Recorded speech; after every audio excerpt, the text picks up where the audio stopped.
അസ്സലാമു അലൈക്കും വറഹ്മത്തുള്ളാഹി വബറകാതുഹു. ബിസ്മില്ലാ അൽഹംദുലില്ലാ വസ്സലാത്തു വസ്സലാമു അലാ റസൂലില്ലാ വഅലാ ആലിഹി വസഹ്ബിഹി അജ്മഈൻ അമ്മാ ബഅദ്. അല്ലാഹുമ്മ അൻഫഅനാ ബിമാ അല്ലംതനാ വഅല്ലിംനാ മാ യൻഫഉനാ വസിദ്നാ ഇൽമാ. റബ്ബി ഇശ്റഹ് ലീ സദ്രി വയസ്സിർ ലീ അംരി വഹ്ലുൽ ഉഖ്ദതം മിൻ ലിസാനി യഫ്ഖഹു ഖൗലി. സ്നേഹമുള്ള സഹോദരിമാരെ, അള്ളാഹുവിൻ്റെ അതിമഹത്തായ തൗഫീഖ് കൊണ്ട് എല്ലാ ആഴ്ചയും നമ്മൾ കൂടിയിരിക്കുന്ന ദർസ് ക്ലാസ്സിലാണുള്ളത്.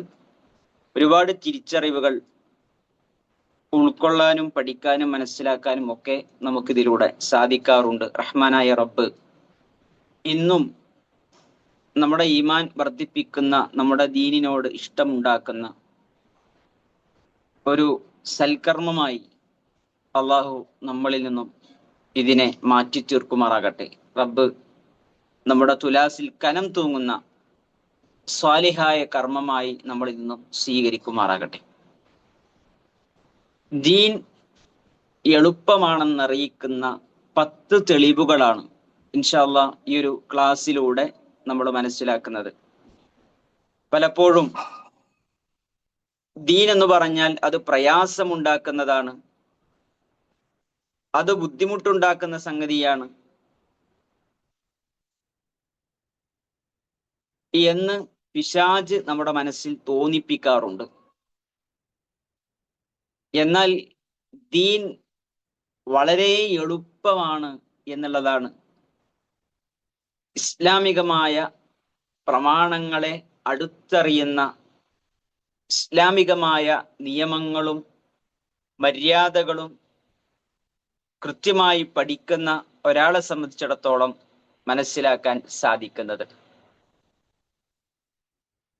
ഇൻഷാ അല്ലാഹ് 10 തെളിവുകളിലേക്ക് പോകുന്നതിന് മുമ്പ് അല്ലാഹു സുബ്ഹാനഹു വ തആല സൂറത്തുൽ ബഖറയിലൂടെ നമ്മളെ അറിയിക്കുന്നത് യുരീദുല്ലാഹു ബിക്കുമുൽ യുസ്റ വലാ യുരീദു ബിക്കുമുൽ ഉസ്ർ. അല്ലാഹു സുബ്ഹാനഹു വ തആല നിങ്ങൾക്ക് ഉദ്ദേശിക്കുന്നത് യുസ്റാണ്, അഥവാ എളുപ്പമാണ്. വലാ യുരീദു ബിക്കുമുൽ ഉസ്ർ, അല്ലാഹു നിങ്ങൾക്ക് ഒരിക്കലും ഒരു പ്രയാസവും ഉദ്ദേശിക്കുന്നില്ല. എളുപ്പത്തെയാണ് അല്ലാഹു സുബ്ഹാനഹു വ തആല ഉദ്ദേശിക്കുന്നത്. നമുക്ക് പ്രയാസം ഉണ്ടാകണം, നമ്മളെ ബുദ്ധിമുട്ടിക്കണം, നമ്മളെ പ്രയാസപ്പെടുത്തണം എന്ന് അല്ലാഹു ഒരിക്കലും ഉദ്ദേശിക്കുന്നില്ല. റഹ്മാനായ റബ്ബിന് നമ്മോട് ഇഷ്ടമാണുള്ളത്, നമ്മോട് കാരുണ്യമാണുള്ളത്. അതാണ് ഇസ്ലാമിക നിയമങ്ങൾ മനസ്സിലാക്കുമ്പോൾ നമുക്ക് ബോധ്യപ്പെടുന്നത്. പ്രത്യേകിച്ച് ഈ ഒരു സമൂഹത്തെ സംബന്ധിച്ചിടത്തോളം പ്രവാചകൻ സല്ലല്ലാഹു അലൈഹി വസല്ലമയുടെ ഈ ഒരു ഉമ്മത്ത്, ഈ ഉമ്മത്തിന് ഒരുപാട് ഇളവുകൾ അള്ളാഹു നൽകിയിട്ടുണ്ട്. ആ ഉമ്മത്തിൽ നമ്മളെ ഉൾപ്പെടുത്തി എന്നത് അള്ളാഹുവിന് ഒരുപാട് ഹംദുകൾ, അൽഹംദുലില്ലാ എന്ന് മനസ്സറിഞ്ഞ് പറയാൻ നമുക്കൊക്കെ സാധിക്കേണ്ടതുണ്ട്.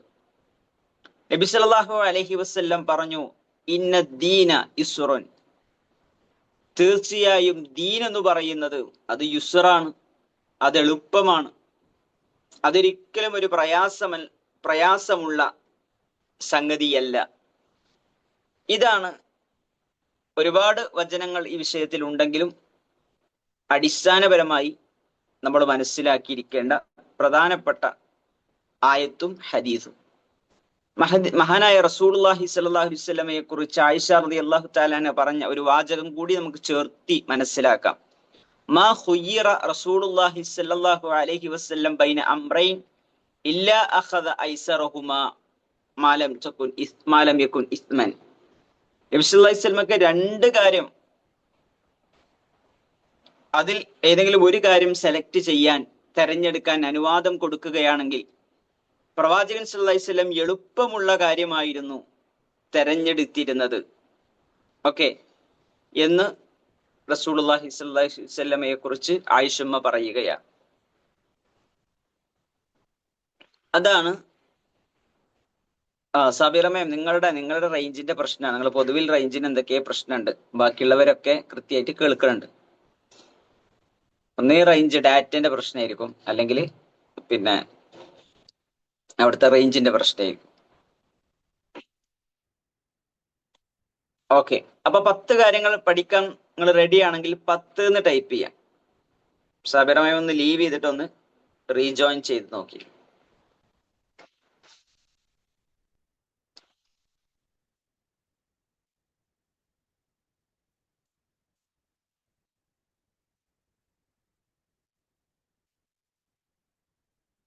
ഓക്കെ ഓക്കെ, മാഷാഅല്ലാ മാഷാഅല്ലാ, ബറക്കല്ലാഹു ഫീക്കും. ആ 10 കാര്യങ്ങളാണ് നമ്മൾ ഇനി മനസ്സിലാക്കുന്നത്. അതിൽ ഒന്നാമത്തെ കാര്യം, 50 വഖത്ത് നിസ്കാരം അള്ളാഹു 5 വഖത്താക്കി ചുരുക്കി എന്നുള്ളതാണ്. മിഅ്റാജ് യാത്രയിലാണ് റസൂലുള്ളാഹി സ്വല്ലല്ലാഹു അലൈഹി വസല്ലമക്ക് നിസ്കാരം എന്ന വലിയ ഗിഫ്റ്റ് അള്ളാഹു നൽകുന്നത്. ഒരു ദിവസം 50 വഖത്ത് നിസ്കരിക്കാനാണ് അള്ളാഹു കൽപ്പിച്ചത്, ആദ്യം നിയമമാക്കിയത്. നബി സല്ലല്ലാഹു അലൈഹി വസല്ലം ആ 50 വഖത്തിന്റെ ആ കിട്ടിയ ഗിഫ്റ്റുമായി തിരിച്ചു വരുമ്പോൾ മഹാനായ കലീമുല്ലാഹി മൂസ അലൈഹി സ്വലാത്തു വസ്സലാമയെ വഴിക്ക് വെച്ച് കാണുകയാണ്, ആകാശത്തിൽ വെച്ച് കാണുകയാണ്. അവൾ എന്ത് ലഭിച്ചു എന്ന് ചോദിച്ചപ്പോൾ 50 വഖത്ത് നിസ്കാരം കിട്ടിയിട്ടുണ്ട്.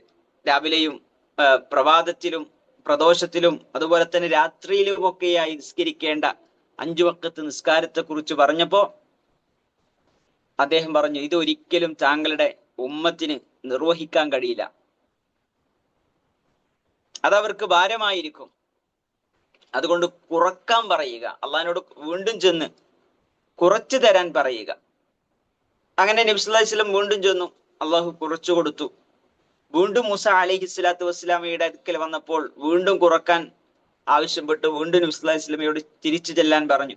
ഇത് പല തവണ ആവർത്തിച്ചതിന് ശേഷം അവസാനം അള്ളാഹു സുബ്ഹാനഹു വ തആല 5 വഖത്താക്കി കൊടുത്തു. 5 വഖത്താക്കി കൊടുത്തപ്പോഴും മൂസാ നബി തിരിച്ചെല്ലാം പറഞ്ഞപ്പോഴാണ് ഇനി എനിക്ക് ചോദിക്കുന്നതിൽ ഒരു ലജ്ജ പ്രവാചകൻ സല്ലല്ലാഹു അലൈഹി വസല്ലമക്ക് ഉണ്ടാകുകയും ആ 5 വഖത്തിനെ ഞാൻ തൃപ്തിപ്പെട്ടിരിക്കുന്നു എന്ന് അവിടുന്ന് പറയുകയും ചെയ്യാം.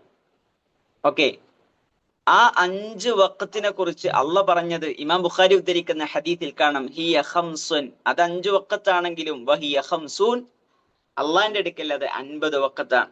നമ്മൾ നിസ്കരിക്കണം 5 വഖത്തെ നമ്മൾ നിസ്കരിക്കേണ്ടതുള്ളൂ, പക്ഷെ അള്ളാന്റെ രേഖയിൽ 50 വഖത്തിന്റെ കൂലി നൽകുമെന്ന് മഹാനായ റസൂലുള്ളാഹി സ്വല്ലല്ലാഹു അലൈഹി വസല്ലമയുടെ ഹദീസുകളിൽ അള്ളാഹ് പറയുന്നതായി ഇമാം ബുഖാരി ഉദ്ധരിക്കുന്ന ഹദീസിൽ നമ്മളെ പഠിപ്പിക്കണം. അതൊരിക്കലും എന്ത് ചെയ്യില്ല, അള്ളാഹു ആ വാക്ക് മാറ്റുകയില്ല. ലാ യുബദ്ദുൽ ഖൗലു ലദയ്യ, എന്റെ അടുക്കൽ അതിന് മാറ്റം വരികയില്ല എന്ന് നമുക്ക് ഉറപ്പ് വരികയും ചെയ്യുന്നു. അപ്പൊ 50 വഖത്തിനെ ദീനിൻ 50 വഖത്തിനെ 5 വഖത്തിലേക്ക് നമുക്ക് ചുരുക്കി കൊണ്ടുവരികയാണ്. അതാണ് ഒന്നാമത്തത്. ഓക്കെ, ഇതൊരിക്കലും 10 തെളിവുകളിൽ പരിമിതമല്ല കേട്ടോ. 10 കാര്യങ്ങൾ മാത്രമല്ല, ഇഷ്ടം പോലെ കാര്യങ്ങളുണ്ട്. പക്ഷെ നമ്മൾ ഒരു ക്ലാസ്സിന് പറ്റുന്ന രീതിയിൽ നമ്മൾ ഉണ്ടാക്കണം. റെക്കോർഡ് ഉണ്ടാവും, റെക്കോർഡ് ഉണ്ടാവും ഇൻഷാ അല്ലാഹ്. ക്ലാസ്സിന് പറ്റുന്ന രീതിയിൽ പ്രധാനപ്പെട്ട ചില കാര്യങ്ങൾ നമ്മൾ പറയുന്നു എന്ന് മാത്രം. ഓക്കെ, രണ്ടാമത്തത് ഒന്ന് ക്ലിയർ ആണെങ്കിൽ 2 എന്ന് ടൈപ്പ് ചെയ്യാം.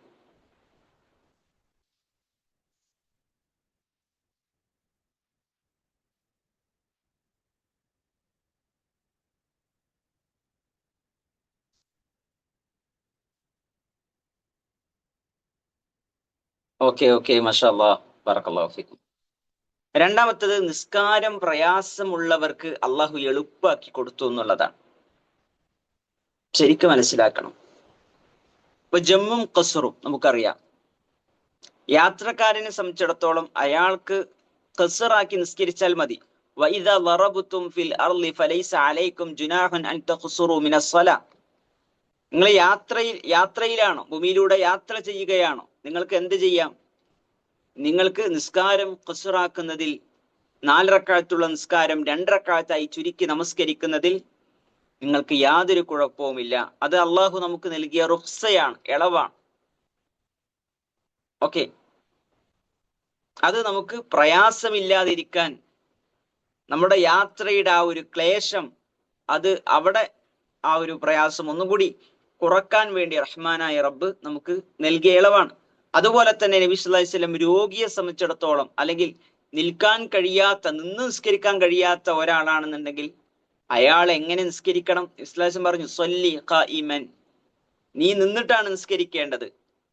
ഫഇല്ലം തസ്തതി ഫഖഇദ, നിൽക്കാൻ നിനക്ക് കഴിയുന്നില്ല എങ്കിൽ നീ ഇരുന്ന് നിസ്കരിക്കണം. ഫഇല്ലം തസ്തതി ഫഅല ജംബിൻ, ഇരിക്കാനും കഴിയുന്നില്ല എങ്കിൽ കിടന്ന് നിസ്കരിക്കണം. അഥവാ ഒരാൾക്ക് എങ്ങനെയാണോ സാധിക്കുന്നത് അങ്ങനെ നിസ്കരിക്കുക എന്നുള്ളതാണ്.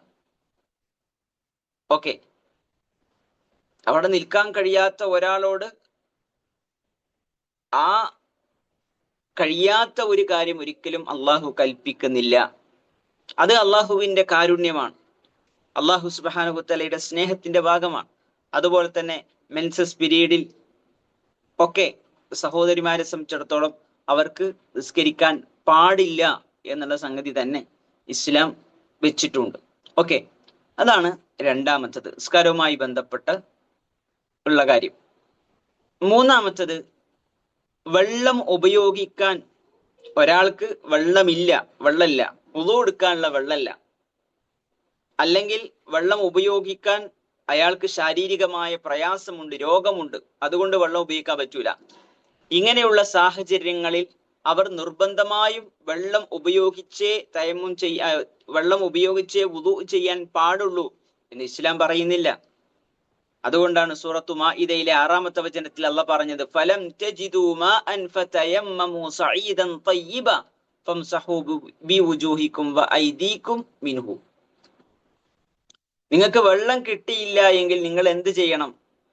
നിങ്ങളൊരു ശുദ്ധമായ പ്രതലത്തിൽ നിങ്ങൾ തയമ്മും ചെയ്യണം, നിങ്ങൾ നിങ്ങളുടെ മുഖവും കയ്യും തടവണം. ഓക്കെ, അപ്പൊ തയമ്മും എന്നുള്ള സംഗതി അള്ളാഹു സുബ്ഹാനഹു വ തആല നമുക്ക് ആ ഒരു പ്രയാസം, വെള്ളം ഉപയോഗിക്കാൻ പ്രയാസം ഉണ്ടാകുമ്പോൾ അത് ഇളവ് നൽകുകയാണ്. നബി സല്ലല്ലാഹു അലൈഹി വസല്ലമയുടെ കാലഘട്ടത്തിൽ ചില സഹാബിമാർ യാത്ര പോയി. അതിൽ ഒരു വ്യക്തിക്ക് അദ്ദേഹം ജനാബത്തുകാരനായി മാറി, വലിയ അശുദ്ധിക്കാരനായി മാറി. ആ സന്ദർഭത്തിൽ അദ്ദേഹത്തെ സംബന്ധിച്ചിടത്തോളം അദ്ദേഹത്തിന്റെ തലയിൽ ഒരു മുറിവുണ്ടായിരുന്നു. അദ്ദേഹം കുളിക്കുകയാണെങ്കിൽ, ജനാബത്തുകാരൻ കുളിച്ചാൽ മാത്രമാണ് വലിയ അശുദ്ധിയിൽ നിന്ന് ശുദ്ധിയാകാൻ പറ്റുള്ളൂ, അയാൾക്ക് നിസ്കരിക്കാൻ പറ്റുള്ളൂ. അതാണ് ഇസ്ലാമികമായ പൊതു നിയമം. അപ്പൊ അദ്ദേഹം മുറിവുണ്ടായത് കൊണ്ട് കൂടെയുള്ള സഹാബിമാരോട് ചോദിച്ചു, അല്ല, എനിക്ക് ഇങ്ങനെ മുറിയുണ്ട്, എനിക്ക് കുളിക്കാതിരിക്കാൻ വല്ല ഇളവും നിങ്ങൾ കാണുന്നുണ്ടോ? അപ്പൊ കൂടെയുള്ളവർ പറഞ്ഞു, കുളിക്കാതിരിക്കാൻ അങ്ങനെ ഇളവൊന്നും ഞങ്ങൾ കാണില്ല. അദ്ദേഹം കുളിച്ചു. അദ്ദേഹത്തിന്റെ തലയിൽ നിന്ന്, മുറിവിൽ നിന്ന് രക്തം വാർന്നൊലിച്ച് അദ്ദേഹം മരണപ്പെട്ടു. നബി സല്ലല്ലാഹു അലൈഹി വസല്ലമയുടെ അരികിൽ വിഷയമെത്തി. പ്രവാചകൻ സല്ലല്ലാഹു അലൈഹി വസല്ലം അത് കേട്ടപാടെ പറഞ്ഞ വാചകം, ഖതലൂഹു ഖതലഹുമുല്ലാഹ്, അവർ അദ്ദേഹത്തെ കൊന്നുകളഞ്ഞിരിക്കുന്നു, അള്ളാഹു അവരെ കൊല്ലട്ടെ, നശിപ്പിക്കട്ടെ എന്നുള്ളത് അവൻ ഗൗരവം പറയാൻ വേണ്ടി സല്ലല്ലാഹു അലൈഹി വസല്ലം പറഞ്ഞതാ. അറിവില്ലാത്ത കാര്യം, അവർക്കൊരു കാര്യം അറിവില്ല എങ്കിൽ അവർ ചോദിക്കണ്ടേ, അവര് പഠിക്കണ്ടേ, അവര് മനസ്സിലാക്കല്ലേ വേണ്ടത് എന്ന് നബി സല്ലല്ലാഹു അലൈഹി വസല്ലം അവിടെ തിരിച്ചാണ്. എന്നിട്ട് ശരിക്ക് അവിടെ അയാൾക്ക് തയമ്മും ചെയ്താൽ മതി എന്നതാണ് ഇസ്ലാമികമായ നിയമം.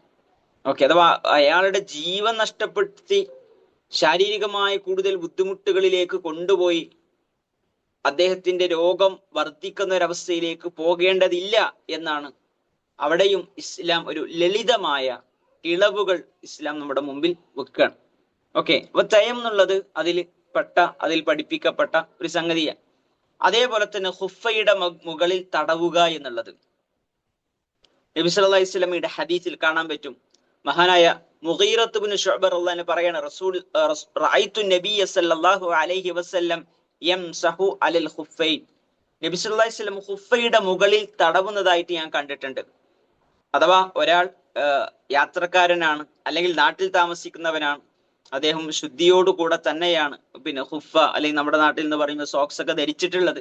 ആ സോക്സ് ഒക്കെ വീണ്ടും ഊരി പ്രയാസപ്പെട്ട് അദ്ദേഹം എന്ത് ചെയ്യേണ്ട ആവശ്യമില്ല, കാല് നനച്ച് വുളു എടുക്കണമെന്നില്ല.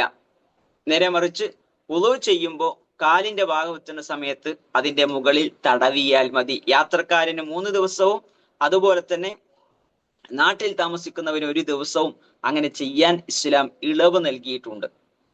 ഓക്കെ, ഇതൊക്കെ എളുപ്പം എങ്ങനെ ആക്കാൻ പറ്റും, ഇസ്ലാമികമായ നിയമങ്ങൾ എങ്ങനെ എളുപ്പത്തിലാക്കാൻ പറ്റും, അതാണ് ദീൻ പഠിക്കുമ്പോൾ നമുക്ക് മനസ്സിലാക്കാൻ പറ്റും. പ്രയാസം ഉണ്ടാക്കല്ല, ബുദ്ധിമുട്ടുണ്ടാക്കല്ല. ഓക്കെ, 3 ക്ലിയർ ആണെങ്കിൽ 4 എന്ന് ടൈപ്പ് ചെയ്യാം. 3 ക്ലിയർ ആണെങ്കിൽ 4 എന്ന് ടൈപ്പ് ചെയ്യാം.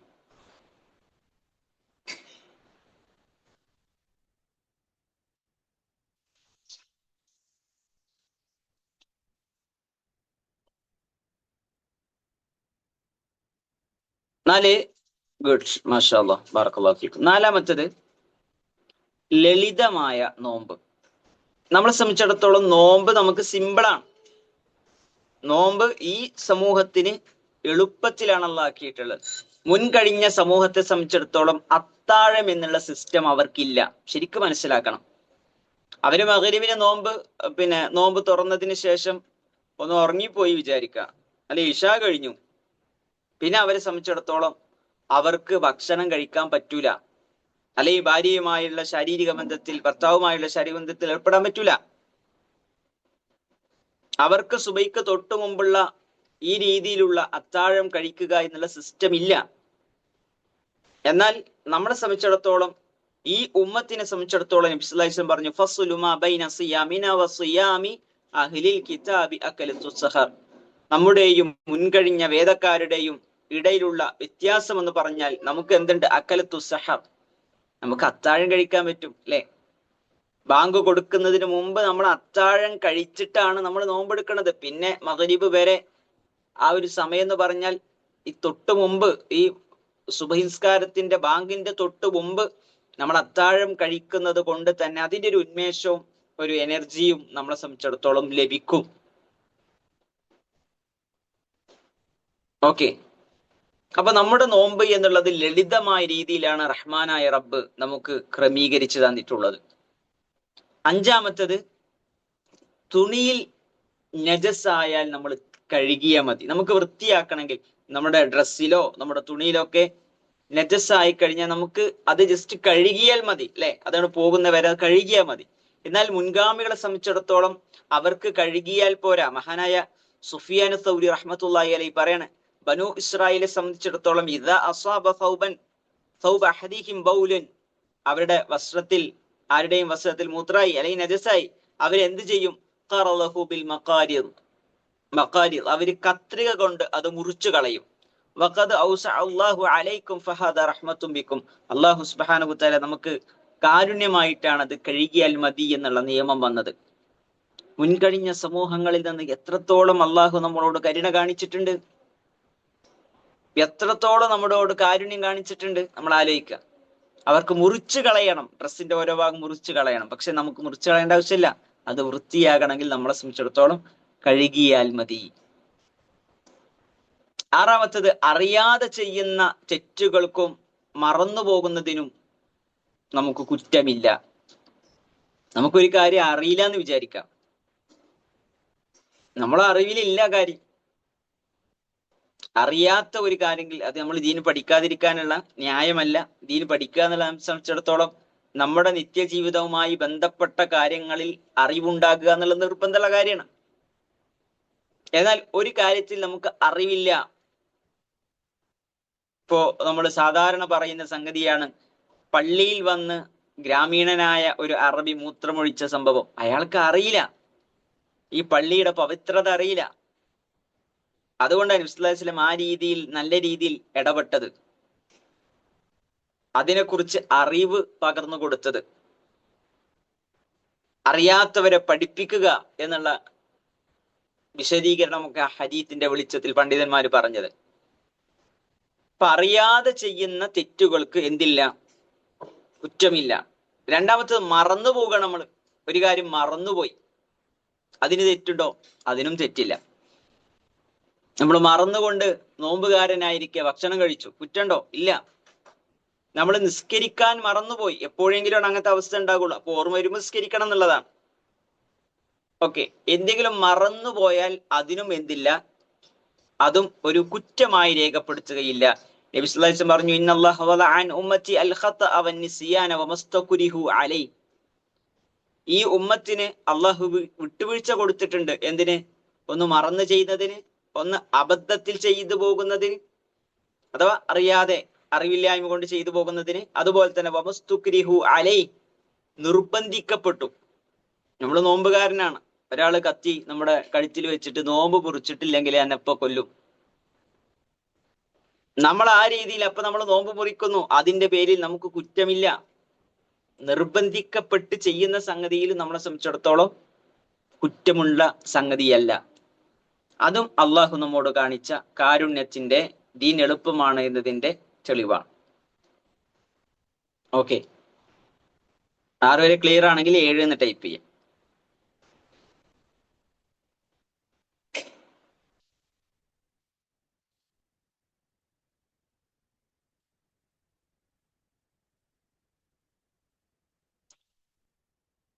ഏഴാമത്തത്, മാഷാ അല്ലാഹ് ബറക്കല്ലാഹു ഫീക്കും, ലളിതമായ തൗബ. നമുക്ക് ഒരു തെറ്റ് നമ്മുടെ ജീവിതത്തിൽ സംഭവിച്ചാൽ നമ്മൾ മനസ്സറിഞ്ഞ് ആ തിന്മയിലേക്ക് ഒരിക്കലും ഞാൻ മടങ്ങുകയില്ല എന്ന നീയത്തോടെ തൗബ ചെയ്താൽ മതി. അള്ളാഹിനോട് പശ്ചാത്തപിച്ച് മടങ്ങിയാൽ മതി. ആത്മാർത്ഥമാകണം തൗബകൾ. എന്നാൽ മുൻഗാമികളെ സംബന്ധിച്ചിടത്തോളം അവരുടെ തൗബയെ കുറിച്ച് സൂറത്തു ബഖറയിൽ അള്ളാഹു സുബ്ഹാനഹു വ തആല പറയുന്നുണ്ട്. പശുക്കുട്ടിയെ ആരാധിച്ചു അല്ലെ, മൂസാ നബി അലൈഹി സ്വലാത്തു വസ്സലാമയുടെ ജനത പശുക്കുട്ടിയെ ആരാധിച്ചതുമായി ബന്ധപ്പെട്ട് അള്ളാഹു പറയുകയാണ്, വഇദ് ഖാല മൂസ ലിഖൗമിഹി യാ ഖൗമി ഇന്നകും ളലംതും അൻഫുസകും ബിത്തിഖാദികുമുൽ ഇജ്ൽ. നിങ്ങളായി പശുക്കുട്ടിയെ ആരാധിച്ചുകൊണ്ട് നിങ്ങൾ അക്രമം പ്രവർത്തിച്ചു പോയിരിക്കുന്നു. മൂസാ നബി അവരോട് പറഞ്ഞതാണ്, ഇനി ഫതൂബു ഇലാ ബാരിക്കും, നിങ്ങൾ നിങ്ങളുടെ രക്ഷിതാവിനോട്, നിങ്ങളുടെ സൃഷ്ടാവിലേക്ക്, അള്ളാഹുവിലേക്ക് തൗബ ചെയ്തോളി. എങ്ങനെ തൗബ ചെയ്യേണ്ടത്? ഫഖ്തുലു അൻഫുസകും ദാലികും ഖൈറുൽ ലക്കും ഇൻദ ബാരിയക്കും, നിങ്ങൾ നിങ്ങളെ തന്നെ കൊന്നുകളയുക. അവർക്കുള്ള തൗബ എങ്ങനെ? അവര് പരസ്പരം വാളുകൊണ്ട് വെട്ടി കൊലപ്പെടുത്തുക. അതാണ് അള്ളാഹിന്റെ അടുക്കൽ നിങ്ങൾക്ക് ഏറ്റവും ഉത്തമമായിട്ടുള്ളത്. അങ്ങനെയാണ് നമ്മുടെ തൗബ പറഞ്ഞതെങ്കിൽ എന്തായിരിക്കും നമ്മുടെ അവസ്ഥ? നമ്മളിൽ എത്ര ആളുകൾ ഇന്ന് ജീവനോടുണ്ടാകും? അള്ളാഹു സുബ്ഹാനഹു വ തആല ഒരു മനുഷ്യൻ അള്ളാഹുവിന്റെ റഹ്മത്തിൽ, അള്ളാഹിന്റെ കാരുണ്യത്തിൽ, അള്ളാഹുവിന്റെ അനുഗ്രഹത്തിൽ ജീവിച്ചിട്ടും ആ അനുഗ്രഹങ്ങളൊക്കെ റഹ്മാനായ റബ്ബ് നമുക്ക് നൽകിയിട്ടും നമ്മുടെ ജീവിതത്തിൽ തിന്മകൾ വന്നു പോകുന്നു. ആ തിന്മകളിൽ നിന്ന് മനസ്സറിഞ്ഞ് പശ്ചാത്തപിച്ചു മടങ്ങാൻ ഇസ്ലാം പ്രോത്സാഹനം നൽകുന്നു. അതൊക്കെ സിമ്പിളായിട്ട് ആ തൗബ എന്നുള്ളത് വളരെ എളുപ്പത്തിൽ നമുക്ക് നിർവഹിക്കാൻ പറ്റുന്ന സംഗതിയാണ്. അതിനർത്ഥം നമ്മൾ വീണ്ടും തെറ്റുക, തൗബ ചെയ്താ പോരെ, വീണ്ടും തെറ്റുക എന്നുള്ള തെറ്റിനുള്ള ലൈസൻസ് അല്ല. മറിച്ച് അള്ളാഹു നമുക്ക് നൽകിയ കാരുണ്യം, തൗബയുടെ കവാടം അള്ളാഹ് അടക്കണില്ല. അത് ഖിയാമത്ത് നാൾ വരെ നമുക്കത് തുറന്നു തന്നിട്ടുണ്ട്. നമ്മുടെ തൊണ്ടക്കുഴിയിൽ റൂഹ് എത്തുന്നത് വരെ, മരിക്കുന്ന സമയം വരെ നമ്മളെ സംബന്ധിച്ചിടത്തോളം അനുവാദം നൽകിയിട്ടുണ്ട്. ഓക്കെ, അതാണ് ഏഴാമത്തത്. എട്ടാമത്തത്, ഹലാലായ കാര്യങ്ങളാണ് കൂടുതൽ അള്ളാഹു വെച്ചിട്ടുള്ളത്. അള്ളാഹു വേണമെങ്കിൽ ഒരുപാട് ഹറാമുകൾ വെക്കാം, പക്ഷെ ആ ഹറാമുകൾ വളരെ കുറവാണ്. പലപ്പോഴും പിശാച് നമ്മുടെ മനസ്സിൽ എപ്പോഴും ഒന്നും പറ്റൂല, അത് പറ്റൂല, ഇത് പറ്റൂല, ഇസ്ലാമിൽ ഒന്നും പറ്റൂല, പിന്നെ എന്താ പറ്റുക എന്ന ചോദ്യം കുട്ടികളുടെ മനസ്സിലും മുതിർന്നവരുടെ മനസ്സിലും ഒക്കെ പലപ്പോഴും വരാറുണ്ട്. എന്നാൽ ഇസ്ലാമിൽ ഏറ്റവും കൂടുതൽ ഹലാലുകളാണുള്ളത്, ഹറാമുകളല്ല. വിശുദ്ധ ഖുർആനിൽ അല്ലാഹു സുബ്ഹാനഹു വ തആല പറഞ്ഞത് കാര്യം നോക്കൂ നിങ്ങൾ. സൂറത്തു ബഖറയിലെ 29-ാമത്തെ ആയത്ത്, ഹുവല്ലദീ ഖലഖ ലക്കും മാ ഫിൽ അർളി ജമീഅ, ഭൂമിയിലുള്ളതൊക്കെ നിങ്ങൾക്ക് വേണ്ടി സൃഷ്ടിച്ചതാണ്.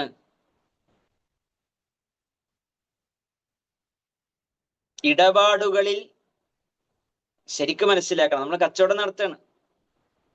അതുപോലെ തന്നെ നമ്മൾ കഴിക്കുന്ന ഭക്ഷണം, ആ കഴിക്കുന്ന ഭക്ഷണത്തിലൊക്കെ ഒരാൾക്ക് എന്തും കഴിക്കാം, എന്തും കുടിക്കാം, അള്ളാഹു നിഷിദ്ധമാക്കിയതൊഴികെ ഇന്ന കാര്യങ്ങൾ കുടിക്കാൻ പാടില്ല, ഇന്ന കാര്യങ്ങൾ കഴിക്കാൻ പാടില്ല എന്ന് ഇസ്ലാം പറഞ്ഞ കുറച്ച് കാര്യങ്ങളുണ്ട്. അതല്ലാത്തതെല്ലാം നമുക്ക് ഹലാലാണ്.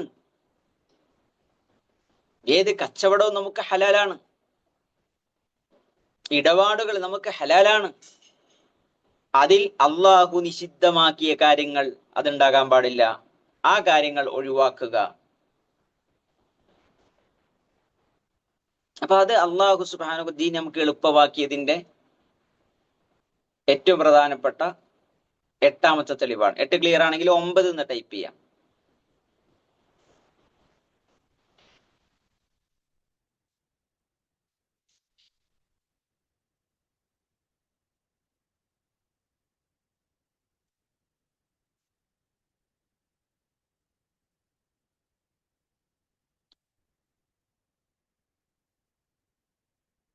ഒമ്പതാമത്തത്, നിഷിദ്ധമായ അവസ്ഥയിലാണെങ്കിൽ, നിർബന്ധിതമായ അവസ്ഥയിലാണെങ്കിൽ നിഷിദ്ധമായതുപോലും നമുക്ക് അനുവദനീയമാണ്. മനസ്സിലായോ? എന്നൊരു വിശുദ്ധ ഖുർആനിലെ തെളിവാണ് പറയുന്നത്. ഫമൻ യദ്തുറ ഗൈറ ബാഗിൻ വല ആദിൻ ഫല ഇസ്മ അലൈഹി ഇന്നല്ലാഹ ഗഫൂറുർ റഹീം. സൂറത്ത് ബഖറയിലെ 173-ാമത്തെ വചനം. ഒരാളെ സംബന്ധിച്ചിടത്തോളം ഒരാൾക്ക് കഴിക്കാൻ ഒന്നുമില്ല അയാളുടെ മുമ്പിൽ, അവിടെ പന്നി മാംസമുണ്ട്, മുമ്പിൽ പന്നി മാംസം ഉണ്ട് വിചാരിക്കാം. അയാൾ ഇനി ഭക്ഷണം കഴിച്ചില്ല എങ്കിൽ അയാൾ മരണപ്പെട്ടു പോകും. അപ്പോൾ അയാളുടെ ജീവൻ നിലനിർത്താൻ ആവശ്യമായ മാംസം ആ പന്നിയിൽ നിന്ന് നമുക്ക് കഴിക്കാൻ പറ്റും. കാരണം അത് നിർബന്ധിതാവസ്ഥയാണ്. അപ്പോ ഹറാമുകൾ ഹലാലായി മാറും. മനസ്സിലായോ? പക്ഷെ ഈ ഒരൊറ്റ ഉദാഹരണം എടുത്തിട്ട് ഇക്കാലഘട്ടത്തിൽ നിന്ന് പലിശ ഒഴിവാക്കാൻ പറ്റൂല, പലിശ ഇല്ലാതെ ഇപ്പോ ഇന്ന കാര്യങ്ങൾ ചെയ്യാൻ പറ്റുമോ എന്ന് പറഞ്ഞ് പലിശയുമായി ബന്ധപ്പെടുന്ന ആളുകളുണ്ട്. അവിടെ നിന്നും ഈ അടിസ്ഥാനം നമുക്ക് എടുക്കാൻ പറ്റൂല. ഇവിടെ ജീവൻ നഷ്ടപ്പെടുന്ന സംഗതിയാണ് പറയണത്. മനസ്സിലായോ? അപ്പൊ ഇതിനോട് സമാനമായ കാര്യങ്ങൾ മാത്രമാണ് നമുക്ക് പറ്റുന്നത്. അതാണ് ഞാൻ നേരത്തെ പറഞ്ഞപ്പോ ഒരാൾക്ക് നോമ്പ് മുറിക്കുക എന്നുള്ളത്, റമളാനിൽ നോമ്പ് മുറിക്കുക അയാൾക്ക് ഹലാലല്ല, ഹറാമാണ്. എന്നാൽ അയാളെ നിർബന്ധിക്കുന്നു, അയാളെ കൊല്ലുന്നു പറയുന്നു. അപ്പൊ അയാൾക്ക് എന്താകും? അയാളെ ജീവിതത്തിൽ തന്നെ അയാൾക്ക് ഞാൻ നോമ്പ് മുറിക്കാം.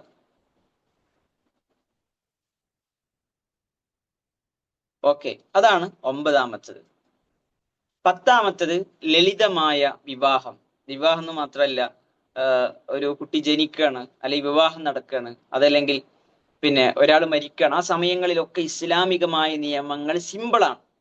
പലപ്പോഴും സമൂഹത്തിൽ ഇതൊക്കെ വലിയ സംഭവമായിട്ട് വരാറുണ്ട്, വലിയ ചെലവുകളിലേക്ക് കൊണ്ടുപോകാറുണ്ട്. ഇപ്പൊ നിക്കാഹിനെ കുറിച്ച്, വിവാഹത്തെ കുറിച്ച് നബി സ്വല്ലല്ലാഹു അലൈഹി വസല്ലം പറഞ്ഞത് അഅ്ളമുൻ നിക്കാഹി ബറകതൻ ഐസറുഹു മഊന. അള്ളാന്റെ അടുക്കൽ ഏറ്റവും ബറക്കത്തുള്ള നിക്കാഹ് എന്ന് പറയുന്നത്, വിവാഹം എന്ന് പറയുന്നത് ചെലവ് എളുപ്പമുള്ള വിവാഹമാണ്. ഇസ്ലാമികമായി ഒരു വിവാഹം നടക്കണമെങ്കിൽ എന്ത് മതി? ഒരാൾ വധു ഉണ്ടാകണം, വരനുണ്ടാകണം, വധുവിന് വലിയ ഉണ്ടാകണം, അഥവാ ഉത്തരവാദിത്തമുള്ള ആരാണെങ്കിൽ വാപ്പയാണെങ്കിൽ വാപ്പ, ആങ്ങളെയാണെങ്കിൽ ആങ്ങള, അല്ലെങ്കിൽ വാപ്പ ഏൽപ്പിക്കുന്ന വസിയത്ത് കൊണ്ട് ഏൽപ്പിക്കുന്ന ആരെ ചിലവര്, അതാണ് വലിയ എന്നതുകൊണ്ട് ഉദ്ദേശിക്കുന്നത്. അതുപോലെ തന്നെ മഹർ ഉണ്ടാകണം, 2 സാക്ഷി ഉണ്ടാകണം. ഇതുണ്ടായാൽ എന്തായി? ശരിക്ക് വിവാഹം നടന്നു. ആ പറയുന്ന ഇങ്ങനെ ഏൽപ്പിക്കുന്ന, ഞാൻ ഏൽപ്പിച്ചിരിക്കും, ഞാൻ സ്വീകരിച്ചിരിക്കും, ആ സംഗതി പറയുന്നു, മഹർ കൊടുക്കുന്നതോടുകൂടെ വിവാഹം, ഒരു ഇസ്ലാമികമായ വിവാഹം കഴിഞ്ഞു. അതാണ് ഇസ്ലാമികമായ ഓരോ കാര്യങ്ങളും എളുപ്പമാണ്. പക്ഷെ ഇന്ന് എന്താ വെച്ചാൽ അതൊക്കെ ഇന്ന് ഒരു മത്സരത്തിലേക്ക് പോവുകയാണ്. മത്സരത്തിലേക്ക് പോകുമ്പോ സ്ത്രീധനം പോലെയുള്ള സംഗതികൾ വന്നു. അതുപോലെ തന്നെ സ്റ്റാറ്റസുകളിൽ, ഫോണുകളിൽ ഓരോ വിവാഹങ്ങളും ഭയങ്കര സംഭവമായി നടക്കുന്നു. അപ്പൊ അതിനു വേണ്ടി ഇല്ലാത്തവൻ വരെ ലോൺ എടുത്ത് വലിയ കടക്കെണിയിൽ അകപ്പെട്ട് വിവാഹം നടത്തി അവസാനം അതിന്റെ പേരിൽ ആത്മഹത്യ അടക്കം നടക്കുന്ന, അല്ലെങ്കിൽ ജീവിതകാലം മുഴുവൻ സങ്കടപ്പെട്ട് ജീവിക്കുന്ന അവസ്ഥ. ഇതൊന്നും ദീൻ ശരിക്ക് പറയുന്ന സംഗതിയല്ല. ദീൻ ലളിതമായി നടത്താനാണ് പറയുന്നത്. പ്രയാസമുണ്ടാക്കാൻ അള്ളാഹു ഉദ്ദേശിക്കുന്നില്ല, അള്ളാഹു എളുപ്പാക്കണം. ഒരാള് മരണപ്പെട്ടു, ആ മരണപ്പെട്ട വീട്ടിൽ അയാൾക്ക് ഒരുപാട് ചെലവുകൾ വരിക, അയാൾ വേറുള്ളവർക്ക് ഭക്ഷണം ഉണ്ടാക്കി കൊടുക്കുക, അല്ലെ? നമ്മുടെ നാടുകളിൽ നടക്കുന്ന സിസ്റ്റം. നബി സല്ലല്ലാഹു അലൈഹി വസല്ലമയുടെ കാലഘട്ടത്തിൽ ജഅഫർ റളിയല്ലാഹു അൻഹു അദ്ദേഹം മരണപ്പെട്ടപ്പോ നബി സല്ലല്ലാഹു അലൈഹി വസല്ലം സഹാബത്തിനോട് പറഞ്ഞത്, ജഅഫറിന്റെ കുടുംബത്തിന് നിങ്ങൾ ഭക്ഷണം ഉണ്ടാക്കി കൊടുക്കും. അഥവാ മരണം നടന്ന വീട്ടിലെ ആളുകൾ അന്ന് സങ്കടത്തിലായിരിക്കും. അപ്പൊ തൊട്ടടുത്തുള്ള ആൾക്കാർ, വീട്ടുകാര്, ഇവർക്കുള്ള ഭക്ഷണം ഉണ്ടാക്കി കൊടുക്കാം. ആർക്ക്? ഈ വീട്ടുകാർക്കുള്ള ഭക്ഷണം.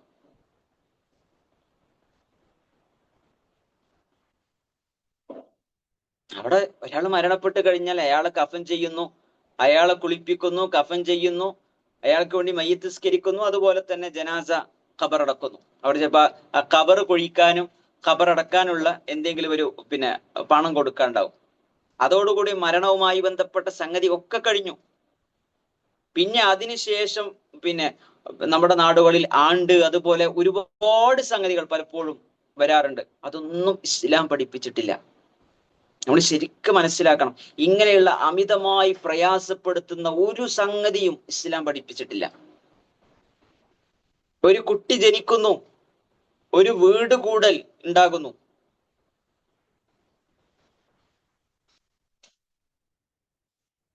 അവിടങ്ങളിലൊക്കെ പലപ്പോഴും ഒരുപാട് ഇസ്ലാം പഠിപ്പിക്കാത്ത ഒരുപാട് കാര്യങ്ങൾ കടന്നു വരികയാണ്. ഒരു കുട്ടി ജനിച്ചു കഴിഞ്ഞാൽ നല്ല പേരിടണം, ആ കുട്ടിക്ക് മധുരം നൽകുക സുന്നത്താണ്. അതൊക്കെ വളരെ സിമ്പിളായ കാര്യമാണ്. എന്ത് ചെലവുള്ളത്, എന്ത് പ്രയാസം അവിടെ ഉള്ളത്. പിന്നെ അഖീഖ അറുക്കണം, അത് സാമ്പത്തികമായി ശേഷിയില്ലാത്ത ആളാണെങ്കിൽ ആൾക്ക് ബാധകമല്ല. അതാണ് ഏറ്റവും പ്രധാനപ്പെട്ട സംഗതികൾ ഉള്ളത്. അതുപോലെ മുടിയുടെ തൂക്കത്തിന് വെള്ളി ദാനം ചെയ്യുക സുന്നത്തുള്ള കാര്യമാണ്. കഴിവുള്ളവർക്ക് അത് ചെയ്യാം. അതല്ലാതെ ഒരുപാട് നൂലാമാലകൾ അതിലൊന്നുമില്ല. അതാ പറഞ്ഞത്, ഇസ്ലാം എന്ന് പറഞ്ഞാൽ എളുപ്പമാണ്. ഒരാൾക്ക് പ്രാക്ടിക്കലാക്കാൻ പറ്റുന്ന, ജീവിതത്തിൽ പകർത്താൻ പറ്റുന്ന രീതിയിലാണ് ഇസ്ലാമികമായ എല്ലാ കാര്യങ്ങളും ഉള്ളത്. ഒരാള് യാത്രയിലാണ്, അയാളെ സംബന്ധിച്ചിടത്തോളം അയാൾക്ക് നിസ്കാരത്തിന്റെ സന്ദർഭം വരുമ്പോ ഭൂമി മുഴുവൻ മസ്ജിദാക്കിയിട്ട് നബി സല്ലല്ലാഹു അലൈഹി വസല്ലം പറഞ്ഞു. ഈ ഉമ്മത്തിന്റെ പ്രത്യേകത, ഭൂമി മുഴുവൻ മസ്ജിദാണ്. എവിടെ നിന്ന് സുജൂദ് ചെയ്യാം, റോട്ടിൽ പോയിട്ട് നിസ്കരിക്കുക, രണ്ടുപേരെ നോക്കണമെന്ന് മാത്രം. ഓക്കെ, എവിടുന്ന് നിസ്കരിക്കുക. ഒരു മുസല്ലി ഇതൊന്നും ഇല്ലെങ്കിലും അയാൾക്ക് നിലത്ത് മണ്ണിൽ നിസ്കരിക്കുക. അവിടെ പ്രകടമായി നജസില്ല എന്ന് ഉറപ്പുവരുത്തിയാൽ മതി. ഇതൊക്കെ പണ്ഡിതന്മാര് ദീൻ എളുപ്പമാക്കി എന്നതിന് തെളിവുകൾ പറയണം. ഇങ്ങനെ എത്രയോ കാര്യങ്ങൾ നമ്മൾ എണ്ണിയാൽ നമുക്ക് അവസാനിപ്പിക്കാൻ പറ്റൂല. അതുകൊണ്ട് പ്രിയപ്പെട്ട സഹോദരിമാരെ, അള്ളാഹുവിന്റെ ദീൻ അത് എളുപ്പമാണ്. അത് പലപ്പോഴും നമ്മൾ കുറേയും കൂടുതൽ ഇടങ്ങാറാക്കുന്ന അവസ്ഥ ഉണ്ടാകാറില്ല. എന്നാൽ ഇതോടൊപ്പം നമ്മൾ മനസ്സിലാക്കേണ്ട സംഗതിയാണ്, ചില ആളുകൾ ദീനിലുള്ള കാര്യങ്ങൾ വരെ, ദീനിൽ അള്ളാഹും റസൂലും പഠിപ്പിച്ച കാര്യങ്ങൾ വരെ അതുവരെ ഒഴിവാക്കുകയും ദീൻ എളുപ്പമല്ലേ പറഞ്ഞിട്ട് തനിക്ക് തോന്നിയ രീതിയിൽ ചെയ്യും. അത് വലിയ തെറ്റാണ്. അത് വലിയ തെറ്റാണ്. ദീനാണ് എളുപ്പല്ലേ എന്ന് പറഞ്ഞിട്ട് ഓൽക്ക് തോന്നിയ പോലെ ചെയ്യാം, അതിനനുസരിച്ച് ന്യായീകരിക്കാം. അത് ഒരിക്കലും പാടില്ലാത്തതാണ്. അള്ളാഹും റസൂലും ഇളവുകൾ പഠിപ്പിച്ചത്, അള്ളാഹു പഠിപ്പിച്ച കാര്യങ്ങൾ അത് അതുപോലെ ചെയ്യുക, അത് നമുക്ക് അനുവദനീയമാണ്, നമ്മൾ അങ്ങനെ സ്വീകരിക്കാം. അതല്ലാത്ത സംഗതികൾ നമ്മുടെ ഇച്ഛ കൊണ്ട് നമ്മൾ കമന്റ് അടിക്കുന്ന അവസ്ഥ ദീനിൽ പറ്റൂല. പ്രത്യേകിച്ച് ദീനിന്റെ വിഷയത്തിൽ അള്ളാഹ് പറയാത്തത് അള്ളാഹ് പറഞ്ഞു, അതൊക്കെ ദീനിൽ പറ്റും എന്ന് പറയുമ്പോ അത് ഏറ്റവും വലിയ തെറ്റാണ്. ഇസ്ലാമിലെ ഏറ്റവും വലിയ തെറ്റ് എന്ന് പറഞ്ഞാൽ ഖുർആൻ പറഞ്ഞതാണ്, നിങ്ങൾ അള്ളാഹിന്റെ പേരിൽ അറിവില്ലാത്തത് പറയലാണ്. ഷിർക്കിനേക്കാൾ വലിയ തെറ്റ്. അതാണ് പണ്ഡിതന്മാര് പറഞ്ഞത്. ഓക്കെ, അതുകൊണ്ട് ദീൻ നമ്മൾ പഠിക്കുക, ദീൻ നമ്മൾ മനസ്സിലാക്കുക. ദീനിന്റെ ഓരോ നിയമങ്ങളും അദബുകളും നമ്മൾ പഠിക്കുമ്പോൾ ഇസ്ലാം സത്യമാണ്, ഇസ്ലാം മാത്രമാണ് സത്യം എന്ന് നമുക്ക് ബോധ്യപ്പെടും. അതിനോട് നമുക്ക് കൂടുതൽ ഇഷ്ടമുണ്ടാക്കും. അപ്പൊ സ്വാഭാവികമായും പ്രഭാതത്തിൽ പ്രദോഷത്തിൽ നമ്മൾ പ്രാർത്ഥിക്കാൻ പറഞ്ഞ റളീതു ബില്ലാഹി റബ്ബൻ, എനിക്ക് എന്റെ റബ്ബ് അള്ളാഹുവായിട്ട് എനിക്ക് മതി, എനിക്ക് തൃപ്തിയാണ്. റളീതു ബില്ലാഹി റബ്ബൻ വബിസ്ലാമി ദീൻ, എനിക്ക് ദീനായിട്ട് ഇസ്ലാമിനെ ഞാൻ തൃപ്തിപ്പെട്ടിരിക്കുന്നു. വബി മുഹമ്മദിൻ സല്ലല്ലാഹു അലൈഹി വസല്ലമ നബിയ, മുഹമ്മദ് നബി അള്ളാഹിന്റെ റസൂലായിട്ട് ഞാൻ തൃപ്തിപ്പെട്ടിരിക്കുന്നു. എനിക്ക് മതി, എനിക്ക് എന്റെ റബ്ബ് മതി, എനിക്ക് ഈ ദീൻ മതി, ഈ ദീനിന്റെ നിയമങ്ങൾ ഞാൻ ഇഷ്ടത്തോടെ സ്വീകരിക്കുന്നു എന്ന് പറയുന്ന നല്ല സാഹചര്യങ്ങളിലേക്ക് ഇൻഷാ അല്ലാഹ് നമുക്ക് എത്താൻ പറ്റും. അല്ലാഹു സുബ്ഹാനഹു വ തആല അതിന് നമുക്കൊക്കെ തൗഫീഖ് നൽകി അനുഗ്രഹിക്കുമാറാകട്ടെ. ദീനിന്റെ ഇതുപോലുള്ള നന്മകൾ നമ്മുടെ മക്കൾക്ക്, കുടുംബത്തിനൊക്കെ നമ്മൾ പകർന്നു നൽകണം. നമുക്കും ദീനിനെ കുറിച്ചുള്ള തെറ്റിദ്ധാരണകൾ, നെഗറ്റീവുകൾ തിരുത്തുന്ന നല്ല സാഹചര്യങ്ങൾ ഉണ്ടാകണം. അള്ളാഹു തൗഫീഖ് നൽകട്ടെ. ഇൻഷാ അല്ലാഹ് അടുത്ത ശനിയാഴ്ച നമുക്ക് ഒരു ഫ്രീ പാരന്റിങ് വെബിനാർ നടത്തുന്നുണ്ട്. നമ്മൾ പ്രധാനമായും ശരിക്കും ഗൾഫിലെ പാരന്റ്സിനാണ് നമ്മൾ ഉദ്ദേശിച്ചിരുന്നത്. എന്നാൽ പലരും ഇത് അറ്റൻഡ് ചെയ്യണമെന്ന് താല്പര്യം ഉണ്ട് എന്ന് മനസ്സിലാക്കിയതിനാൽ ഇൻഷാ അല്ലാഹ് പൊതുവിൽ എല്ലാവർക്കും പങ്കെടുക്കാൻ പറ്റുന്ന രീതിയിലാണ് നമ്മൾ ക്രമീകരിച്ചിട്ടുള്ളത്. അതിൽ നമ്മൾ ഏറ്റവും പ്രധാനമായും ചർച്ച ചെയ്യുന്ന വിഷയം എന്താ വെച്ചാൽ മൊബൈൽ ഫോണാണ്. കുട്ടികൾ മൊബൈൽ ഫോൺ ഉപയോഗിക്കുന്നതുമായി ബന്ധപ്പെട്ട് പലപ്പോഴും നമുക്കൊക്കെ ആശങ്കയുണ്ട്, എങ്ങനെ അത് ഇല്ലാതാക്കുക, അവിടെ നമ്മൾ ചെയ്യേണ്ട കാര്യങ്ങൾ എന്താണ്, ശ്രദ്ധിക്കേണ്ട കാര്യങ്ങൾ എന്താണ്. ഇൻഷാ അല്ലാഹ് അത് ഷംജാസ് കെ അബ്ബാസ് ആണ് ആ വിഷയം കൈകാര്യം ചെയ്യുന്നത്. അതുകൊണ്ട് ആ ഒരു സെഷനിൽ നമ്മളെല്ലാവരും പങ്കെടുക്കാൻ വേണ്ടി ശ്രദ്ധിക്കുക. നമ്മുടെ പരിചയത്തിലുള്ള രക്ഷിതാക്കൾക്കൊക്കെ നമ്മൾ അയച്ചു കൊടുക്കുക. പ്രത്യേകിച്ച് ഗൾഫിലുള്ള കുടുംബത്തോടുകൂടെ ഗൾഫിൽ താമസിക്കുന്ന ആളുകളൊക്കെ നമ്മൾ പരിചയത്തിലുണ്ട്, അവർക്കൊക്കെ നമ്മൾ അയച്ചു കൊടുക്കുക. കാരണം അവർക്കാണ് ഈ വിഷയം ഏറ്റവും കൂടുതലുള്ളത്. അവർ പുറത്തു പോകാനുള്ള സാഹചര്യങ്ങൾ പലപ്പോഴും കുറവാണ്. അപ്പൊ കൂടുതൽ സമയം ഫ്ലാറ്റുകളിൽ കഴിയേണ്ടി വരുമ്പോൾ മക്കളൊക്കെ കൂടുതൽ സമയം ഫോണിൽ എൻഗേജ് ആകുന്ന പ്രയാസം അവർ പലപ്പോഴും പങ്കുവെക്കാറുണ്ട്. ഇൻഷാ അല്ലാഹ് അതിനൊക്കെയുള്ള പരിഹാരങ്ങളാണ് നമ്മൾ ചർച്ചയ്ക്ക് എടുക്കുന്നത്. കൊണ്ട് അതിന്റെ മാക്സിമം നമ്മൾ പങ്കെടുക്കുക, മറ്റുള്ളവരെ പങ്കെടുപ്പിക്കാൻ വേണ്ടി ഒന്ന് ശ്രമിക്കുക. അല്ലാഹു സുബ്ഹാനഹു വ തആല അവന്റെ ദീൻ ശരിയായി മനസ്സിലാക്കാനും ഉൾക്കൊള്ളാനും ജീവിതത്തിൽ പകർത്താനും ഒക്കെ നമുക്ക് തൗഫീഖ് നൽകി അനുഗ്രഹിക്കുമാറാകട്ടെ. ബാറക്കല്ലാഹു ഫീക്കും, ജസാക്കുമുല്ലാഹു ഖൈറ. സുബ്ഹാനകല്ലാഹു വബിഹംദിക്, അശ്ഹദു അല്ലാ ഇലാഹ ഇല്ലാ അൻത, അസ്തഗ്ഫിറുക വഅതൂബു ഇലൈക്. അസ്സലാമു അലൈക്കും വറഹ്മത്തുള്ളാഹി